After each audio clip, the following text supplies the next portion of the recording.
이 시간 하나님께서 우리에게 주시는 말씀은 요한복음 2장 1절부터 11절까지 말씀입니다.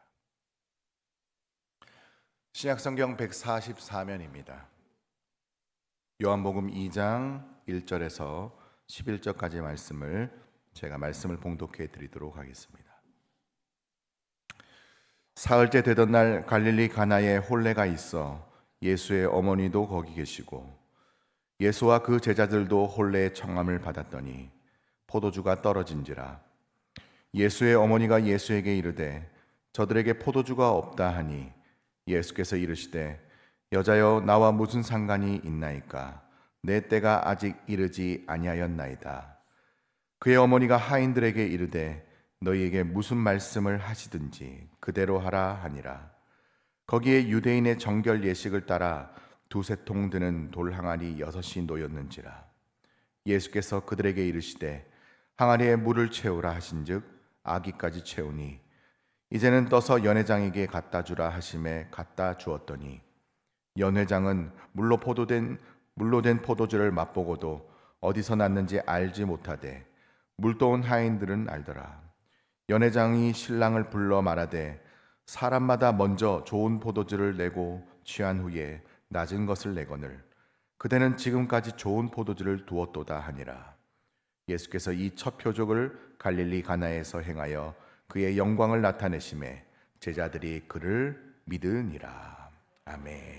한번 따라하겠습니다. 무슨 말씀을 하시든지 주님 말씀에 순종하겠습니다. 아멘. 사복음서는 우리가 보면 예수님에 대한 관점이 각각 다른 것을 볼 수가 있습니다. 마태복음은 왕으로 오신 예수님을 강조하고 이 마가복음은 종으로 오신 예수님을 강조합니다. 또 누가복음은 사람으로 오신 예수님을 강조하고 있는데요. 반면에 요한복음은 메시아 즉 하나님의 아들로 오신 구세주 예수님에 대해서 강조하고 있습니다. 그래서 요한복음은 영적인 복음서라 그러기도 하고요. 그래서 이 요한복음에는 인간이 알 수 없는 이 신적인 그런 영역에서의 기적을 7가지로 잘 배열하여서 요한복음에서 알려주고 있는 것을 볼 수가 있습니다. 그래서 7가지의 요한복음에 등장하는 것은 오늘 본문에 요한복음 2장에 물이 포도주로 된 이 포도주 이적이 된 있고요. 또 4장에 보면 왕의 신하의 아들을 고친 것, 또 5장에 38년 된 병자를 고치고, 또 6장에 오병이의 기적과 물 위로 걸으신 기적을 또 보여주고 있고, 또 9장에는 날 때부터 소경된 자를 치유한 그런 기적을 보여주고 있고 11장에는 죽은 나사로를 살리는 것으로 이렇게 예수님께서 구세주로시고 신의 모습으로 하나님의 모습으로 우리를 구원하시는 메시아라는 것을 보여주시고자 하는 것이십니다. 그 중에 첫 번째 기적이 바로 물로 포도주를 만드신 이적입니다. 마리아와 예수님 그리고 그의 제자들이 한 결혼식에 초대를 받게 됐습니다. 아마도 마리아와 그 가까운 친척의 집으로 추정합니다. 왜냐? 거기에서 마리아가 주방 일도 하고 여러 가지 잡일을 도와주는 것을 보면은 그저 하객으로 간 것은 아닌 것으로 보여집니다. 근데 어찌됐든 결혼식의 분위기가 무너지고 가고 있을 즈음에 포도주가 모자라게 되었습니다. 물이 귀한 지역에 사는 이들에게 포도주는 생수와도 같은 것인데 이 귀한 잔치 자리에 축하 자리가 오히려 비난의 자리로 될 그런 처지에 놓이게 되었습니다. 그래서 결혼식을 주관하는 입장에서는 큰 낭패를 당할 그런 위기에 처하게 된 것이죠. 이때 예수님의 어머니 마리아는 예수님에게 무엇이 해결될 수 있을 것이라는 생각을 가지고 예수님께 그 문제를 가지고 나갔던 것입니다. 그때 예수님께서 대답은 의외로 아직 내가 이런 기적을 행할 때가 안 되었습니다 라고 거부하는 것이었습니다. 그럼에도 불구하고 이 마리아의 간곡한 요청으로 포도주가 만들어졌다는 것입니다. 여러분, 예수 믿는 즐거움 중에 가장 즐거움이 이 전화위복이 되고 뒤집는 즐거움이 있다라는 거죠. 그것이 뭐냐면 여러분, 이 질병은 내 힘으로 고칠 수 없는데 하나님의 역사로 말미암아서 역정케 하시고 건강이 회복되는 기적을 체험하고, 또 물질적으로 어려움을 겪고 있는데 도무지 내가 이런 경제적인 어려움을 이겨낼 수 없다고 하는데 하나님께서 개입하심으로 그 물질적 어려움을 극복하고 오히려 더 풍성함을 얻게 되는 경우가 있다는 거죠. 또 우리가 어떤 문제를 만나든지 간에 주님께서 그 문제에 개입하셔서 그 문제 해결뿐만 아니라 오히려 더 많은 것으로 풍성하게 얻게 되는 이런 기적을 역전케 하신 하나님의 기적을 체험하는 경우가 있다는 거죠. 그래서 여러분의 삶의 현장에 이런 역전케 하신 하나님의 기적이 체험되어지기를 축복드립니다. 분명 예수님의 때가 아직 이르지 않았음에도 결국에는 기적이 이루어졌는데요. 바로 가나 혼인잔치의 기적은 맹물이 포도주로 바뀌는 그런 기적의 현장이었습니다. 한 가정의 위기를 오히려 칭찬받는 분위기로 만들어버린 획기적인 사건이었는데요.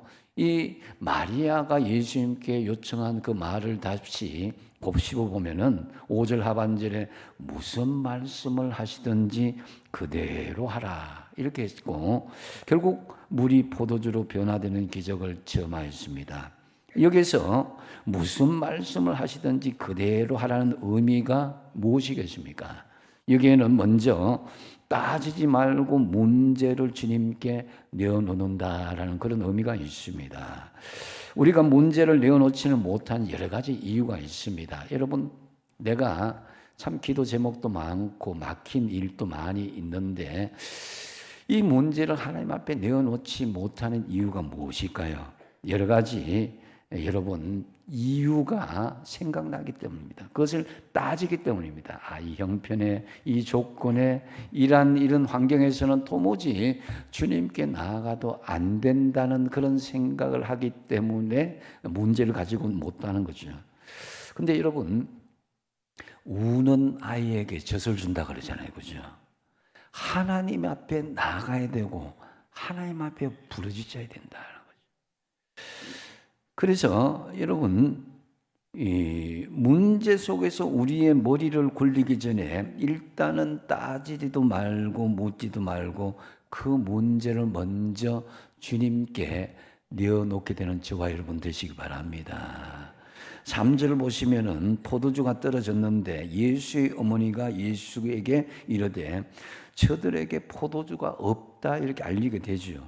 이스라엘의 혼인잔치의 가장 중요한 것은 포도주인데 사실 이 포도주가 그 인원만큼 어느 정도 계산을 하죠. 근데 이제 갑자기 많은 불청객이 온다든가 어떤 사람들이 지나치게 많은 포도주를 마신다든가 하면은 약간은 오차가 있지만 그래도 그 포도주는 어느 정도 이렇게 분량은 맞추게 되어 있습니다. 근데 이제 사실은 이런 갑작스럽게 포도주가 완전히 떨어진다. 이것은 참 잔치자리가 망신자리가 될 수 있는 그런 현실이 될 수 있다라는 거죠. 그래서 이제 지금 가나 혼인 잔치의 자리에 바로 그런 일들이 벌어진 것입니다. 여러분의 삶들 가운데서도 내가 인생의 계획들을 이렇게 작전을 짜고 계획을 하고 이렇게 진행을 하는데 전혀 예상치 못한 문제들이 우리 앞에 닥칠 수도 있다 이거죠. 이럴 때에 이거는 정말 내가 예상치 못한 일이다 생각하고 당황하는 때가 분명히 있는 것입니다. 살다 보면은 이때 마리아는 예수님을 찾아가서 포도주가 떨어졌음을 이야기했다는 것입니다. 여기서 마리아가 왜 예수님을 찾아갔는지 얼른 납득이 되지 않습니다. 왜냐? 그때까지만 해도 예수님께서 본격적인 사역을 하기 전이었기 때문입니다. 아직까지 예수님이 무슨 이적을 행한 적도 없었습니다. 그럼에도 불구하고 마리아는 예수님을 찾아가서 포도주가 떨어졌다는 문제를 이 예수님께 내어놓았다는 거죠. 우리의 인생에서 여러분 크고 작은 문제가 다 있습니다. 사실 우리가 뭐 행복하고 즐겁게 오늘 또 여러분 나올 때에 뭐 열심히 꾸미고 이렇게 다 하고 이렇게 하고 왔지만은 사실은 속 끓는 문제는 한두 가지는 다 가지고 있습니다. 그 말은 안 하죠. 근데 이 문제가 때로는 정말 해결되지 않으니까 어떤 경우에는 방치되는 경우가 있습니다. 이건 더 이상 안 되겠다. 근데 여러분 해결되지 못한 여러 가지 이유들 여러분 믿져도 본전이라고 주님께 다 내어놓으시기 바랍니다. 이거 된다 안 된다 따지고 묻고 이렇게 하지 말고 일단은 마리아처럼 문제를 내어놓을 때 문제 해결의 시작은 될 것이다라는 거죠. 그래서 주님께서 말씀하십니다. 시편 55편 22절에 네 짐을 여호와께 맡기라. 그가 너를 붙드시고 의인의 요동함을 영원히 허락하지 아니하시리라. 짐을 맡겨야 의인의 요동함, 믿는 사람 성도들이 흔들리지 않는다는 거죠. 그리고 여러분 너무나 잘 아시는 말씀 마태복음 11장 28절 한번 읽어볼까요? 시작. 수고하고 무거운 짐진 자들아 다 내게로 오라. 내가 너희를 쉬게 하리라. 아멘. 여러분 주님께 나와야 쉬게 되죠. 주님께 나와야 평안을 얻죠. 그냥 이거 되니 안 되니 따지고 들고 이렇게 내 생각이 관념들이 막 꽉 차 있으면은 문제 해결은 막히게 되는 거예요. 그래서 베드로전서 5장 7절에 너희 염려를 다 누구께 맡기라? 주께 맡기라. 이는 그가 너희를 돌보심이라. 하나님이 우리를 돌보심을 믿습니까? 하나님 돌보신다는 것은 주님에 맡긴다는 것과 같이 일치돼야 되는 거예요. 하나님께서 우리의 문제를 여러분 아실까요? 모르실까요? 다 아시고 계십니다. 그런데도 그 문제의 해결의 열정을 내가 가지지 않으면은 그 문제는 방치될 수밖에 없는 거예요. 하나님은 우리를 인격적으로 대하시기 때문에 강제적으로 우리 문제를 해결해 주지 않습니다. 내 속의 열정을 가지고 변화의 의지, 문제의 의지를 가져야 되는 거예요. 그래서 여러분 풀기 힘든 문제도 우리 주님 다 아십니다. 그럼에도 여러분 마리아처럼 따지지 말고 주님께 모든 문제를 내어놓는 저와 여러분 되시기 바랍니다. 두 번째로 무슨 말씀을 하시든지 그대로 하라. 이 의미는 온전하게 100% 순종하라 이런 의미가 있습니다.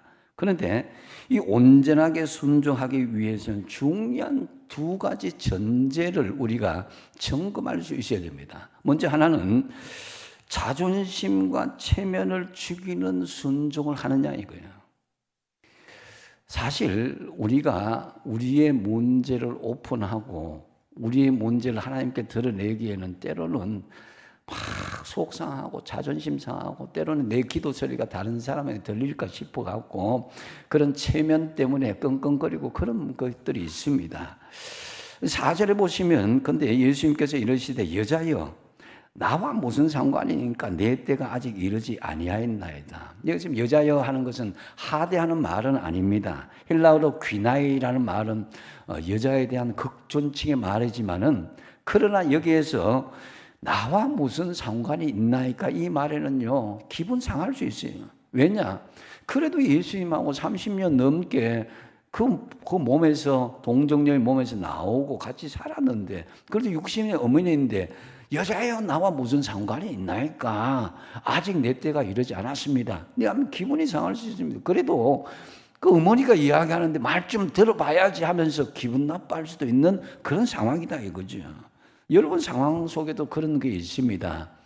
내가 기도 제목을 다른 사람한테 부탁을 하고 요청을 할 때 그거 되겠나 이렇게 설득 이야기하면 기분이 좋겠어요 안 좋겠어요? 막 불타고 나서 다시는 내가 기도 제목 이야기 하나 봐라 이렇게 할 수도 있다 이거죠. 마리아에게도 그런 상황이 분명히 왔다는 거죠. 근데 4절에 보면 분명 거절이지만 근데 마리아는 하인들에게 무슨 말씀을 하시든지 5절에 그대로 하라 이렇게 이야기하는 거거든요. 이게 뭡니까? 마리아는 자신의 체면과 자존심을 버리고 주님께 나아가고자 했다는 그런 온전한 순종이 있었다는 거죠. 그래서 여러분, 예수님이 뭐라 하시든 간에 예수님 믿고 신뢰한 차원에서 여러분, 예수님이 무슨 말씀을 하시든지 그대로 순종하는 저와 여러분 되시기 바랍니다. 때로는 하나님 이 방법인데요 하더라도 저 방법이 하나님께서 진단하신다면 저 방법대로 따라가는 거예요. 여러분, 주님의 은총을 입을 수 있는 기막힌 비결은 바로 내 자존심과 체면을 죽이고 주님 앞에 온전히 순종하는 자세가 있어야 된다는 거죠. 한번 따라하겠습니다. 나는 아무것도 아닙니다. 내 안에 주님께서 사시기 때문입니다. 아멘? 믿습니까? 예, 내 안에 주님이 사시는데 내가 주인이 되면 내 자존심에 주장하고 있고 내가 주인이 되면 내 체면이 여전히 주님 앞에 월권 행위를 하고 있다는 거죠. 그래서 잠언서 28장 13절에 보면 자기의 죄를 숨기는 자는 형통하지 못하나 죄를 자복하고 버리는 자는 불쌍히 여김을 받으리라 그랬습니다. 여러분, 우리가 하나님 앞에 무슨 자존심 필요하고 무슨 체면이 필요합니까? 하나님 앞에 전적인 순종, 자존심과 체면을 내려놓고 주님 앞에 나가신 주님이 들어주실 줄을 믿으시기 바랍니다.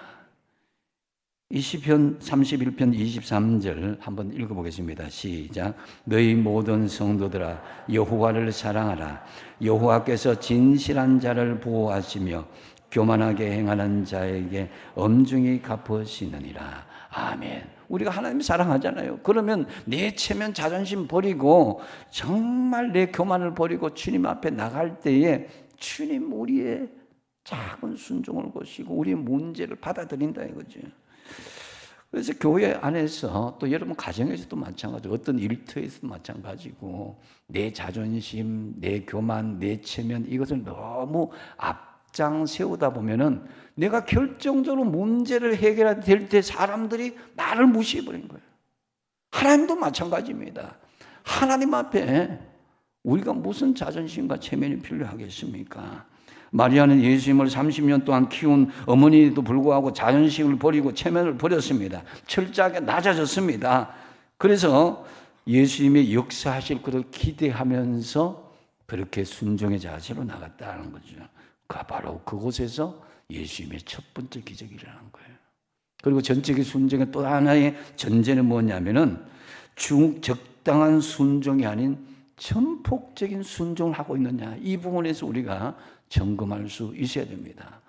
어느 정도 한 반 정도 3분의 2 정도 하는 것, 이것이 순종이 아닙니다. 전적으로 그렇게 순종할 수 있어야 된다는 거죠.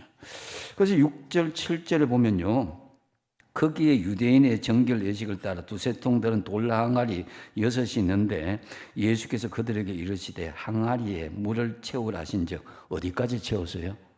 아구까지, 전적으로 완전 풀로 채운 거예요. 이게 이제 전적인 순종이. 에이, 그까지 적당하게 반 정도 채우고 3분의 2 정도 채우면 되겠지. 근데 이제 우리가 주목해야 될 것은 오늘 내용 중에 있는 이 항아리는 손을 씻고 발을 씻는 물을 담아둔 항아리예요. 이스라엘 지역에는 물이 귀하고 먼지가 많은 사막지대이기 때문에 밖에 나갔다 오면 먼지가 많이 묻을 수밖에 없습니다. 그래서 이스라엘의 전통에는 청결 예식이 있어요.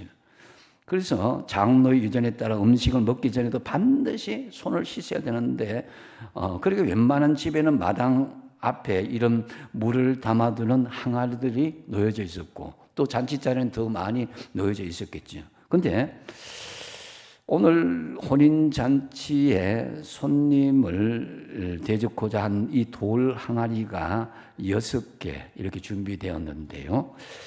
이 돌 항아리에 들어간 물의 양을 제가 대충 한번 조사를 해보니까 이 돌 항아리에 두세 통의 물이 들어간다. 그런데 한 통의 물이 양이 게장 단위로 현대로 8gallon 반 정도.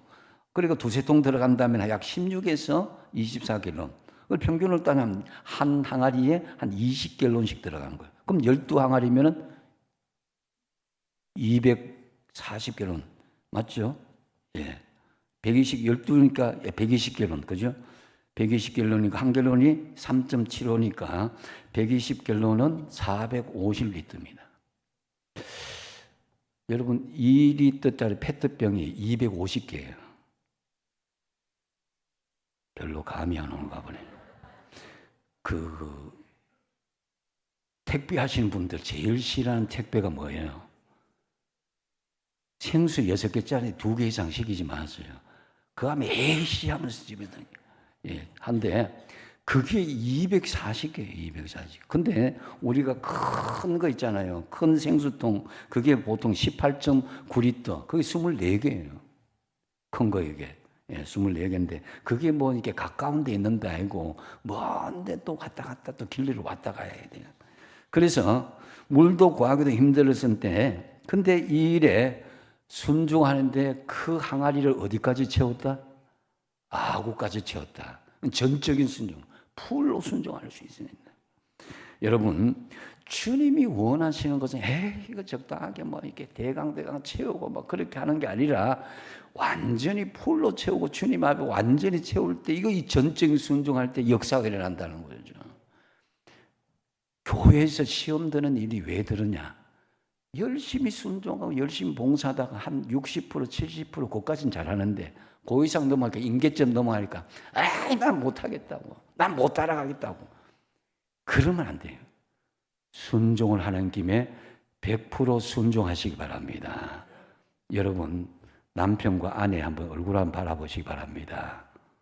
옆에 있는 분 안 보이세요? 한번 얼굴 한번 보시기 바랍니다.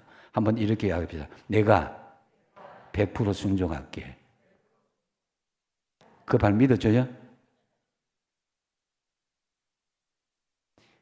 남편과 아내도 100% 순종할 수 있어야 되고 부모와 자식 간에 100% 순종하는 말을 들어주는 이게 있으면요 가정이 화목할 수밖에 없습니다. 할렐루야.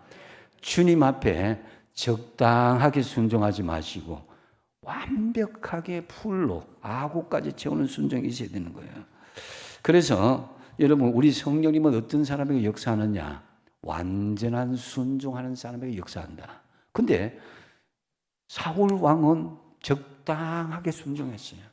자기가 들을 것은 듣고 안 들을 것은 안 듣고 그렇게 하다 보니까 사무엘상 16장 14절에 보니까 여호와의 영이 사울에게서 떠나고 여호와께서 부리시는 악령이 그를 번뇌하게 한지라. 적당하게 순종하면은 바로 이런 시험이 들고 환난이 우리에게 올 수 있다는 거죠. 그래서 골로새서 3장 23절 같이 한번 읽어보겠습니다. 시작. 무슨 일을 하든지 마음을 다하여 주께 하듯 하고 사람에게 하듯 하지 말라. 아멘. 여러분 무슨 일을 하든지 사람에게 하면 적당하게 할 수 있어요. 이 일이 주님께 하는 것이다 라고 밥을 차려주고 주님께 하는 것이라고 여러분 배우자를 섬기고 자녀를 섬기고 이렇게 하면은 문제가 생기지 않습니다. 내가 이만큼 했는데 60% 7% 했는데 당신도 뭐 좀 해줘야지 이러면 사단 나는 거예요. 하면은 끝까지 잘해야 되는 거예요. 그렇게 하시기 바랍니까? 하시기 바랍니다. 분명히 그렇게 해야 돼요. 순종이 뭐보다 낫다? 순종이 뭐보다 낫다? 제사보다 낫다는. 주님은 하나님께 드리는 예배나 제사보다도 그 마음의 순종을 가지고 나아가는 것, 이 전적인 순종을 가지는 이 예배를 기뻐하시는 거예요. 우리가 적당하게 내가 예배 드렸다, 적당하게 말씀 읽었다, 적당하게 봉사했다, 섬겼다, 이거보다도 그 안에 100%의 순도의 순종이 있을 때 하나님이 기뻐하신다는 거죠. 그렇기 때문에 여러분 자존심과 체면을 다 죽이고 전폭적으로 순종하시는 저와 여러분 되시기 바랍니다. 그리고 무슨 말씀을 하시는지 그대로 하라. 또 다른 의미는 뭐냐면은 희생을 각오하고 순종하라. 이런 의미가 있어요. 주님은 우리의 순종을 절대로 외면하지 않습니다. 오늘 본문에 보면은 그 종들과 마리아가 불이익과 희생이 다 있을 수도 있는 가능성이 있어요. 왜냐하면 8절 9절에 보면은 이제는 떠서 연회장에게 갖다 주라 하시며 갖다 주었더니 연회장은 물로 된 포도주를 맛보고도 어디서 나는지 알지 못하되 물돈 하인들은 알더라 그랬습니다. 여기서 여러분, 이 가나에서 일어난 돌 항아리가 어떤 항아리 용도로 쓰여졌다고요? 손과 발을 씻는 항아리에다가 거기에 또하고 갖다 주었다는 것은요, 분명히 봉변을 당할 수 있는 상황입니다. 그거 어디 더러운 물을 우리에게 가지고 와서 그걸 마시라 하느냐, 이렇게 할 수 있는 상황이 있었다는 것입니다. 그래서 여러분, 하인들이 순종하는 것, 그것은요, 희생을 각오하고 정말 그 자신에게 피해가 오는 각오하고 순종하였다라는 것을 알 수가 있습니다. 여러분, 우리가 하나님 앞에 일을 하고, 여러분 가정에서도 마찬가지입니다. 내가 손해보지 않고, 내가 희생하지 않고 이 가정을 이루고 공동체의 일원이 된다? 있을 수가 없는 거예요. 주님 그걸 받으시지 않습니다. 내 희생이 들어가야 돼요. 예수님께서 마가복음 10장 45절에 인자가 온 것은 섬김을 받으러 온 것이 아니라 도리어 섬기라고 많은 사람들을 대속물로 쥐었기 때문에 그게 우리가 구원을 얻고 역사가 일어나게 된 것입니다. 바울이 예루살렘을 떠나기 전에 아가보라는 예언하는 선지자가 있었어요. 기도해 보니까 예루살렘 가면 죽습니다. 붙잡혀가 죽습니다. 이렇게 하는데 사도 바울의 고백은 말하기를 사도행전 21장 13절에 여러분이 어찌하여 울러 내 마음을 상하게 하느냐. 나는 주 예수의 이름을 위하여 결박당할 뿐만 아니라 예루살렘에서 죽을 것도 각오하였노라 그랬습니다. 기도하는 사람들이 환상으로 봤겠죠. 바울이 붙잡혀가고 끌려가고 죽을 수도 있는 것. 그러나 내가 붙잡히는 거 그거 중요한 게 아닙니다. 나는 예수 복음을 전하는 것이 나를 통해서 중요한 거니까 나는 죽을 것도 각오하고 순종하겠습니다. 이 나왔던 거예요. 희생을 각오하며 나갔던 바울을 볼 수가 있습니다.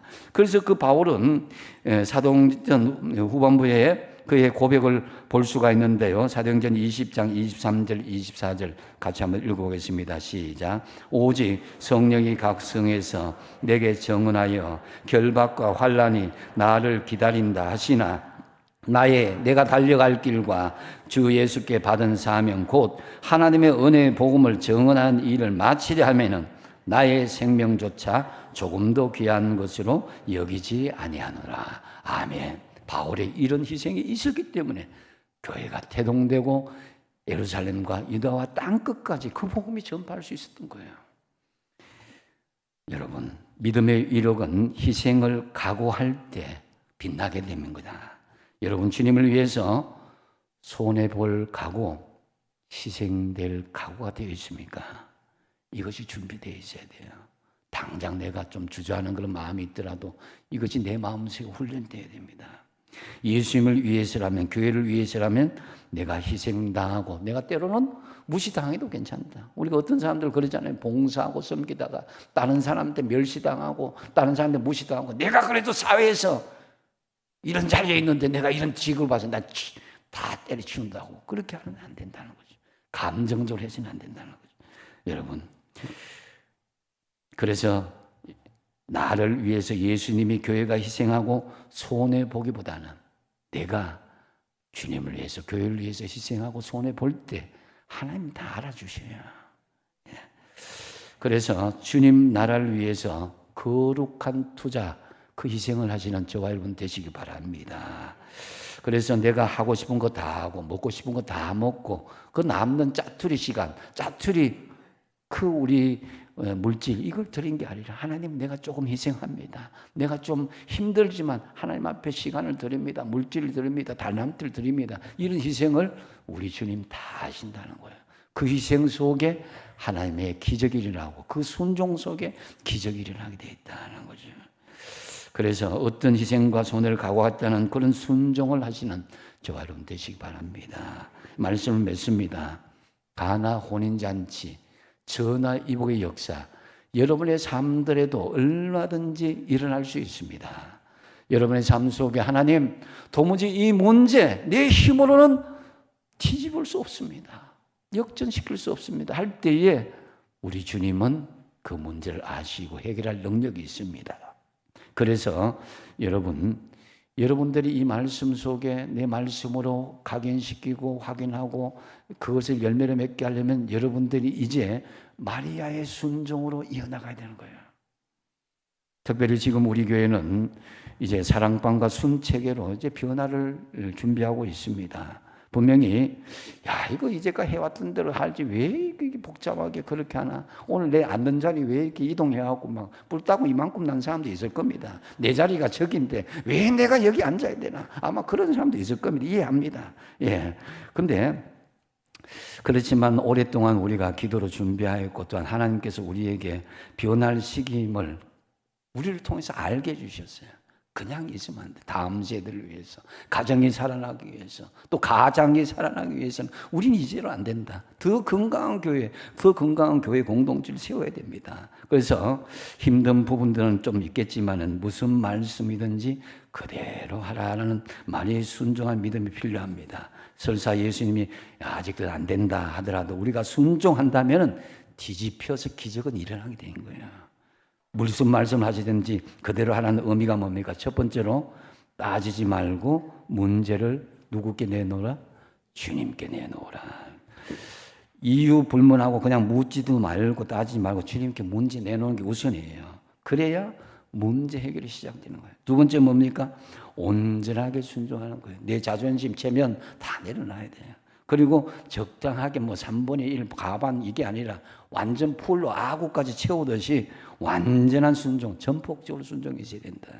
세 번째 뭡니까? 내게 희생이 있다는 거죠. 아픔이 있다는 거죠. 불이익이 있다는 것. 이것을 각오하고 순종할 때에 하나님의 역사는 일어난다는 거죠. 그러므로 우리의 모든 문제가 오늘 가나 오는 잔치의 기적처럼